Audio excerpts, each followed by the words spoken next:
Hello everyone. आज के इस लेक्चर में बात करेंगे रिलेशंस की। तो क्या है रिलेशंस जानते हैं।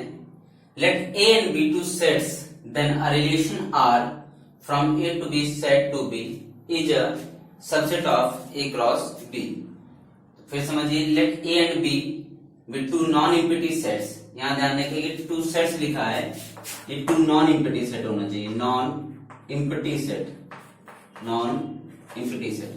Let A and B be two non-empty sets, then a relation R from A to B is a subset of A cross B। यानी कि जो ये रिलेशन होगा वो Cartesian product A cross B का क्या होगा, सबसेट होगा। ठीक है। If A, B belongs to R, then यानी कि इसको इस तरह से भी रिप्लाई करते हैं कि A relate to B, A relate to B। Types of relation क्या है, रिलेशन कितने टाइप के होते हैं। रिलेशन हमारे यहाँ 9 टाइप्स के हैं। Inverse relation, wide relation, universal relation, identity relation, reflexive relation, symmetric relation, transitive relation, anti symmetric relation and equivalence relation. ठीक है। तो सबसे पहले इनवर्स रिलेशन क्या है। मान लीजिए हमारे पास कोई रिलेशन दिया है, ठीक है, आर और आर में ए रिलेशन है, A relate to B, A relate to B. तो जो इसका इनवर्स रिलेशन होगा उसका एलिमेंट होगा B relate to A, B relate to A. यानी कि R inverse is equal to B comma A Cartesian product में such that A comma B belongs to R. ठीक। अगर A comma B Cartesian product R में belong करता है तो R inverse में बी कॉमा ए बिलोंग करेगा। चलिए, वाइड रिलेशन क्या है। वाइड रिलेशन में A cross A B the subset, A B a set, then Cartesian product of A cross A cross A क्या is the Cartesian product of A cross A, then phi is the empty set with the subset of A cross A, then A is said to be, then this relation is said to be void relation. यानी कि अगर एक कोई empty set हमारा ए cross ए का subset हो जाए तो उसको हम क्या कहेंगे, वाइड रिलेशन कहेंगे। यूनिवर्सल रिलेशन क्या है, जब होल स्पेस यानी कि ए क्रॉस ए, यानी कि जैसे ए क्रॉस बी का सबसेट होता है जो रिलेशन होता है, तो अगर हम कोई सेट ए उठा लें तो ए क्रॉस ए पूरा whole set is set to B हमारा यूनिवर्सल सेट, यानी कि यूनिवर्सल रिलेशन। आइडेंटिटी रिलेशन क्या है। आइडेंटिटी रिलेशन में ए का रिलेशन खुद के ए के साथ होगा, ए का रिलेशन खुद ए के साथ, then this type relation is said to be identity relation where A belongs to A, यानी कि A किसका एलिमेंट है, उस सेट A का एलिमेंट है। फिर समझ लीजिए आइडेंटिटी रिलेशन क्या है, कोई A एलिमेंट है which belongs to a set capital A, then if A relate to A, then this relation is said to be identity relation। Reflexive relation क्या है। if ये this is most important relation, reflexive relation, R is reflexive if A relate to A for all A belongs to A, implies if and only A relate to A, then R is said to be reflexive relation। Second, symmetry relation क्या है। if A relate to B and B relate to A, A का relation B के साथ है and B का relation A के साथ है, then this relation is said to be symmetric relation for all A, B belongs to B। जहाँ A, B elements हैं किससे बिलोंग कर रहे हैं, A से। फिर समझ लीजिए सिमेट्रिक रिलेशन क्या, if A relate to B and B relate, this implies B relate to A, then this relation is said to be symmetric relation। क्या है, if A relate to B and this implies B relate to A for all A, B belongs to capital A which is set, then this relation is said to be symmetric relation। Next, transitive relation। if A relate to B, A का relation B के साथ है and B का relation किसके साथ है, C के साथ है। फिर समझिए if A relate to B and B relate to C, A relate to B and B relate to C, this implies A relate to C for all A, B, C belongs to A, then this type relation is said to be transitive relation। Next, antisymmetric relation क्या है। if A relate to B and B relate to A, this implies A is equal to B for all A, B belongs to A, then this relation is said to be antisymmetric relation। फिर समझिए symmetric के ही तरीके की ए symmetry में होता है, अगर A relate to B है then B relate to A, then this relation is said to be symmetric. But in the anti-symmetric case, A related to B and B related to A, if and only if A is equal to B for all A comma B belongs to A. Equivalence relation क्या है? A relation which follow transitive, symmetric and reflexive relation. Thus this type relation is said to be equivalence relation. So equivalence relation का relation is equivalence if and only if it is reflexive, symmetric and transitive. क्या है? A relation which is reflexive, symmetric and transitive, then this type relation is said to be equivalence relation. चलिए ये रहा पूरा relation की theory कि relation क्या चीज है और रिलेशन कितने प्रकार के होते हैं. चलिए इसका स्क्रीनशॉट ले लीजिए, नोट कर लीजिए.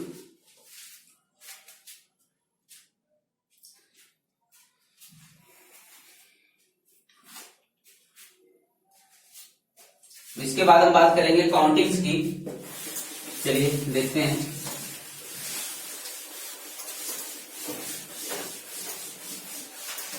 Countings.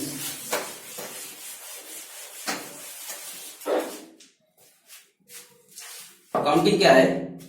Late if A set have cardinality n, if A set if cardinality of A is equal to n, कोई एक सेट है उसकी कार्डिनलिटी कितनी है?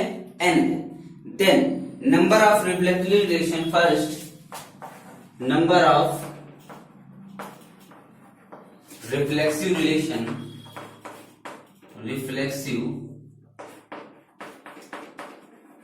Relation, second number of symmetric relation,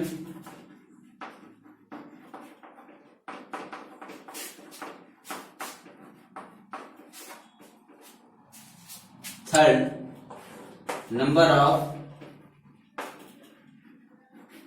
asymmetric relation या anti-symmetric भी कहते हैं इसको, asymmetric या anti-symmetric relation, number of asymmetric relation and number of anti-symmetric relation, ये asymmetric. fourth number of anti-symmetric relation,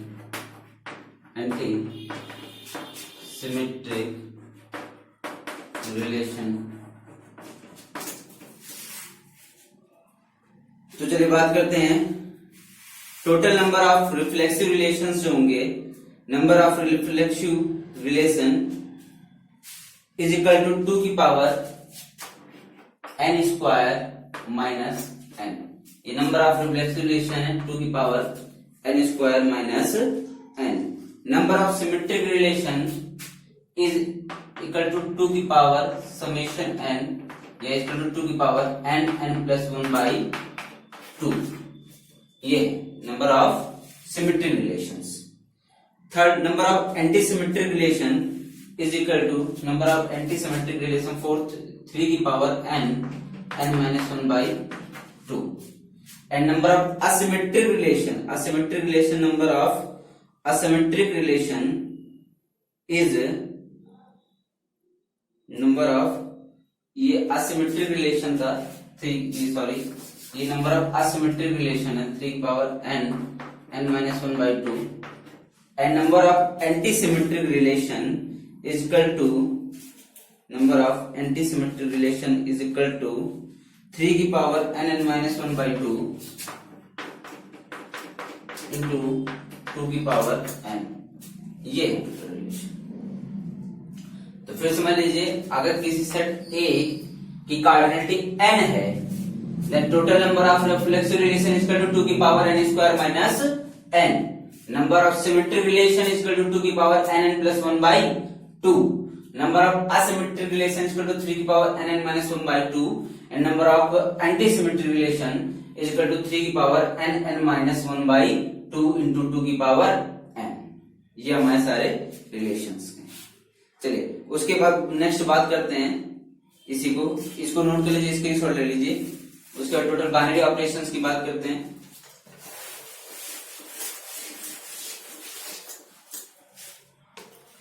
if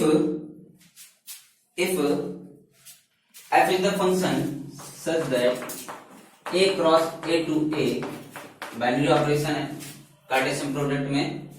A cross A से is a binary operation, is binary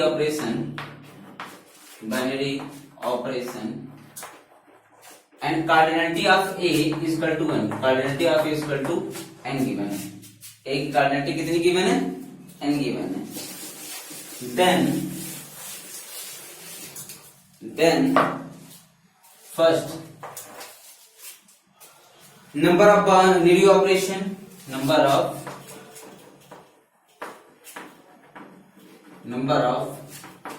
binary operation.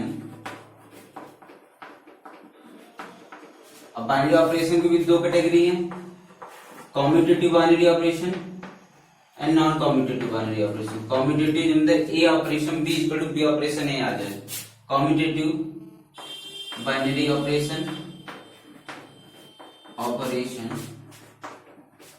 और non commutative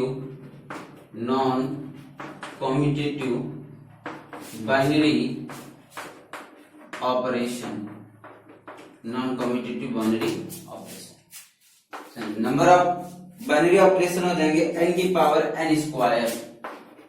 number of commutative binary operation n की power n plus 1/2। ये number of binary commutative binary operation है। Number of non commutative binary operation n की power n square minus n की power n plus 1/2। ठीक है, ये हो जाएगा।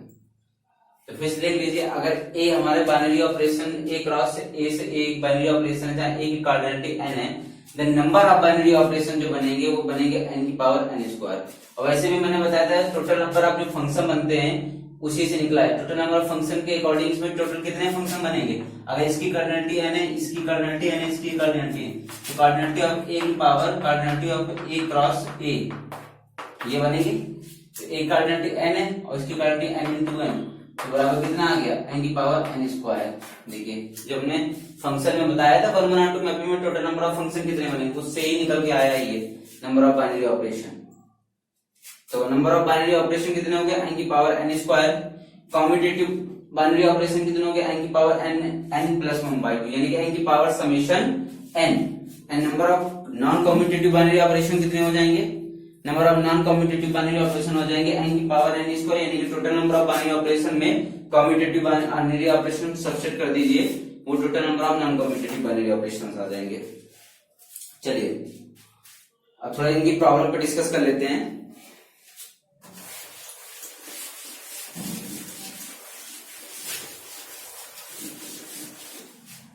देखिए problem first, a set A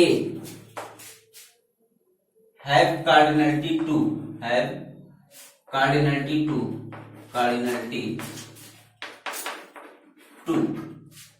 एक सेट की कार्डिनलिटी 2 है, तो A2 क्रॉस A2 लिखे देगा, A2 क्रॉस A2 से A2 पर ये कार्डिनलिटी, ये सरफेस में कार्डिनलिटी नोट कर रहा है A2 क्रॉस A2 से A2। तो इसमें नंबर ऑफ बाइनरी ऑपरेशन कितने बनेंगे? First number of binary operation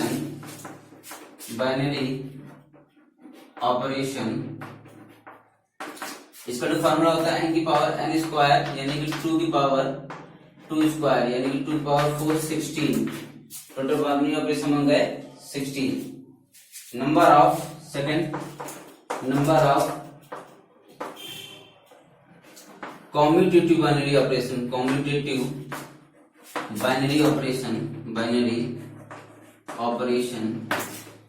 number of commutative binary operation कितने बनेंगे? कॉम्यूटेटिव बाइनरी ऑपरेशन होते हैं n की पावर समेशन n की पावर समेशन n यानी कि 2 की n की पावर n प्लस 1/2, तो हो जाएगा 2 की पावर 2 प्लस 1/2, 2 कैंसिल, 2 यानी कि 8, यानी टोटल हमारे पास जो बाइनरी ऑपरेशन आएंगे वो आएंगे 16, और 16 बाइनरी ऑपरेशन में 8 हमारे पास कॉम्यूटेटिव है। तो नॉन कॉम्यूटेटिव कितने हो जाएंगे? नॉन कॉम्यूटेटिव हो जाएंगे इक्वल टू टोटल में कॉम्यूटेटिव घटा दीजिए, टोटल कितने हैं 16, कॉम्यूटेटिव कितने निकले 8, 60 माइनस 8 इक्वल टू 8, यानी कि 8 हमारे नॉन कॉम्यूटेटिव निकलेंगे। क्लियर है? चलिए उसके बाद नेक्स्ट प्रॉब्लम पे बात करते हैं। तो इसका स्क्रीनशॉट ले लीजिए, नोट कर लीजिए।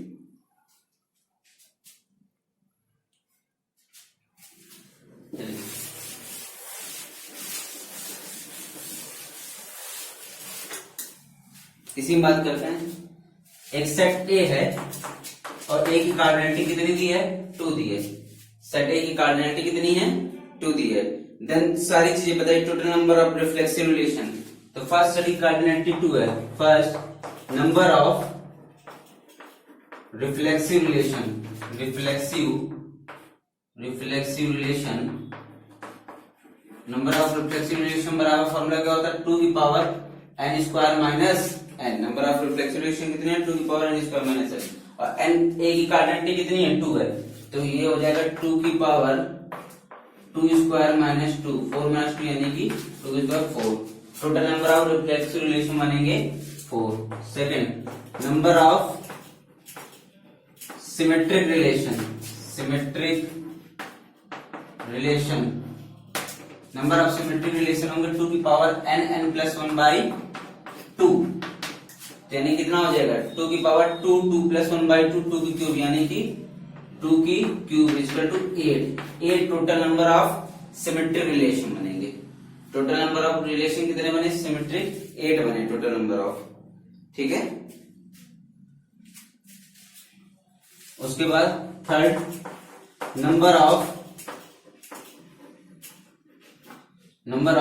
असिमेट्रिक रिलेशन,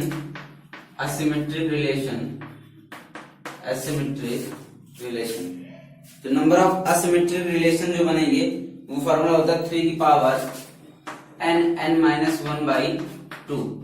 तो नंबर ऑफ असिमेट्रिक रिलेशन कितने होंगे 3 की पावर n माइनस 1 बाई 2 यानी कि इज इक्वल टू 3 की पावर 2 माइनस 1 बाई 2।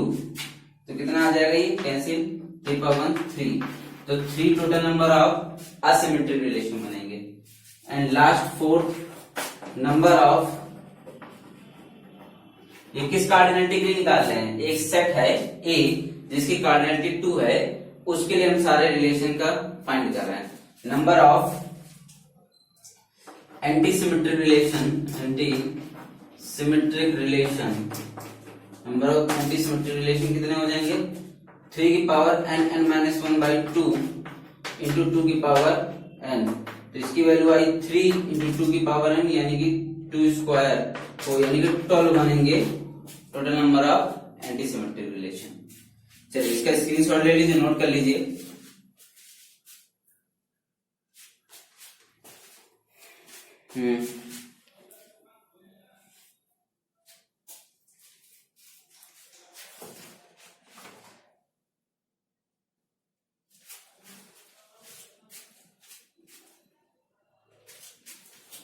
चलिए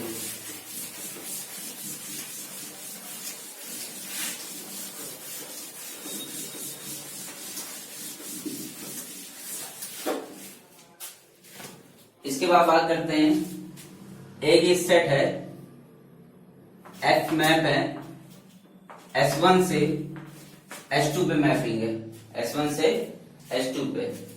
कार्डिनलिटी ऑफ S बराबर दी है 3 एंड कार्डिनलिटी ऑफ S1 बराबर दी है 3, कार्डिनलिटी ऑफ S2 बराबर दी है 2। कार्डिनलिटी ऑफ S1 कितनी दी है 3 एंड कार्डिनलिटी ऑफ S2 दी है 2। तो first total number of function, तो total number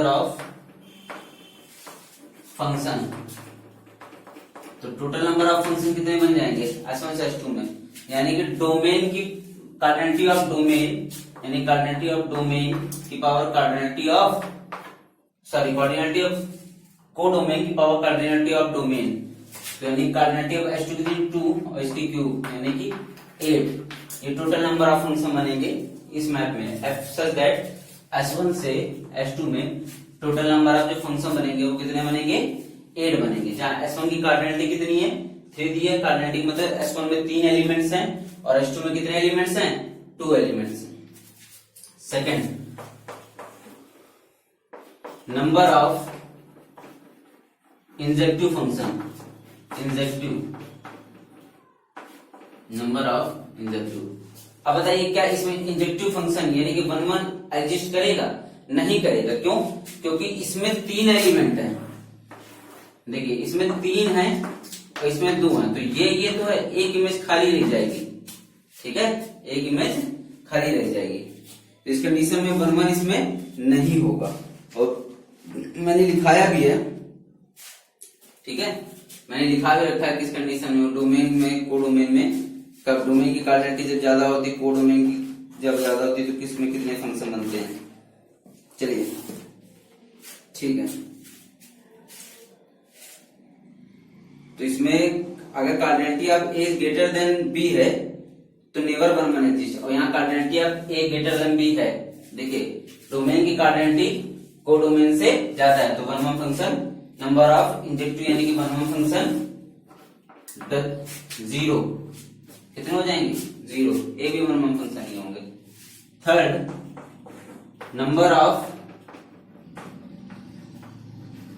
onto, number of onto function. तो ऑनटू फंक्शन का फॉर्मूला बताया था मैंने, n की पावर m माइनस n की पावर m माइनस, जहां पे n क्या है ये देखिए, ये इसकी कार्डिनलिटी, जो इसकी कार्डिनलिटी m से डिनोट करिए, इसकी कार्डिनलिटी n से डिनोट करिए मान लीजिए, यानी कि m बराबर क्या है 3 है और n बराबर 2 है। जो मैंने वहां पे फार्मूला बताया है total number of function 1 1 onto निकालने का, तो वहां कंपेयरिंग कर लीजिएगा। तो वहां के according number of onto function का फार्मूला क्या है, n की power m minus nc1 n minus 1 की power m, nc1 n minus 1 की power m minus nc2, alternative चलेगा, माइनस nc2 n माइनस 2 की पावर m माइनस पे plus आएगा nc3 n माइनस 3 की पावर m और माइनस आएगा एंड सो ऑन, ऐसे चलता रहेगा। तो देखिए n यहाँ कितना है 2 है, m कितना है 3 है, तो 2 की क्यूब माइनस 2c1 2 माइनस 1 की पावर m कितना है m है 3 माइनस 2c2। अब देखिए n कितना है 2 माइनस 2 की पावर m कितना है 3, इसके आगे जाएगा नहीं, बस यहीं तक जाए, क्योंकि यहाँ से 0 पूरा बना रहा है, यही 0 बना दे रहा है, 2 माइनस 2, तो ये तो पूरा 0, यानी कुल मिला के इसको सॉल्व करना है। तो 2 की cube minus 2c1 into 2 minus 1 की क्यूब। ठीक है, 2c1 की वैल्यू कितनी होगी, फैक्टोरियल 2 अपॉन, तो ये आ गया टोटल 2 की क्यूब 8 माइनस 2 इक्वल टू 6। तो total number of 6 onto function होंगे। Total number of onto function कितने हो गए 6। हमारे पास total number of onto function आ जाएंगे 6। तो यानी कि 1 1 इसमें, अब फिर से इसकी गणित करते हैं। अब क्या इसके 1 1 ऑनटू फंक्शन यानी कि ऑनटू, या इसको सब्जेक्ट इंजेक्टिव, इसको सर्जेक्टिव भी कहते हैं, सर्जेक्टिव भी कहते हैं, ऑनटू या सर्जेक्टिव। सर्जेक्टिव फंक्शन कितने आ गए 6। तो फिर देख लीजिए टोटल नंबर ऑफ फंक्शन कितने आए 8। कैसे, कोडोमेन की कार्डिनलिटी की पावर डोमेन की कार्डिनलिटी, तो 2 की क्यूब बराबर 8 आ गए। नंबर ऑफ इंजेक्टिव यानी 1 1 फंक्शन, तो नंबर ऑफ 1 1 फंक्शन एग्जिस्ट नहीं करेंगे, क्यों, क्योंकि डोमेन की कार्डिनलिटी कोडोमेन से ज्यादा है, डोमेन कार्डिनलिटी कोडोमेन ज्यादा है। नंबर ऑफ ऑनटू फंक्शन का फॉर्मूला ये लिखा है, इससे फॉर्मूला क्या है 6 आ गया। नंबर ऑफ 1 1 ऑनटू फंक्शन कितने होंगे, नंबर ऑफ 1 1 ऑनटू फंक्शन भी एग्जिस्ट नहीं करेंगे, क्यों, क्योंकि नंबर ऑफ 1 1 ऑनटू यानी कि बाइजेक्टिव फंक्शन एग्जिस्ट करने के लिए डोमेन और कोडोमेन की कार्डिनलिटी सेम होनी चाहिए, तभी एग्जिस्ट करते हैं। यहाँ दोनों की है नहीं। ठीक है, तो वैसे भी दिख रहा है कि 1 1 है नहीं या ऑनटू है, तो 1 1 ऑनटू फंक्शन भी 0 ही होंगे। ठीक है, तो चलिए आज के इस लेक्चर में हमने सारी प्रॉब्लम डिस्कस करी है 1 1 ऑनटू की, और reflexive relations and binary operation, इन सब की काउंटिंग प्रॉब्लम डिस्कस करी है। तो उम्मीद करते हैं आपको ये सारे फॉर्मूले भी याद हो जाएंगे और प्रॉब्लम भी अधिक से अधिक लगाने की कोशिश करिए। इस पे सेट बदल के, जैसे मान लीजिए अभी हमने यहाँ पे डोमेन पे 3 कार्डिनलिटी ले ली, इसमें 2 कार्डिनलिटी ले ली कोडोमेन पे। अब इसको चेंज कर दीजिए, जब इसको चेंज करेंगे तो आप जानते हैं कि टोटल नंबर ऑफ फंक्शन तब चेंज हो जाएंगे। ठीक है, जैसे अभी यहाँ 2 की क्यूब है तो वहां तब 3 स्क्वायर, टोटल नंबर 9 फंक्शन बनेंगे। और उस केस में वहां पे वन वन फंक्शन, तो जब हम डोमेन चेंज करेंगे तो जैसे यहाँ पे इस केस में वन वन फंक्शन 0 है, तो उस केस में ऑन टू फंक्शन 0 आ जाएंगे। क्यों? क्योंकि उस केस में हमारे पास को डोमेन की कार्डिनलिटी डोमेन से ज्यादा हो जाएगी। तो ऐसे अदल बदल के कार्डिनल नंबर चेंज करके आप प्रैक्टिस करते रहिए। Thank you for watching this video.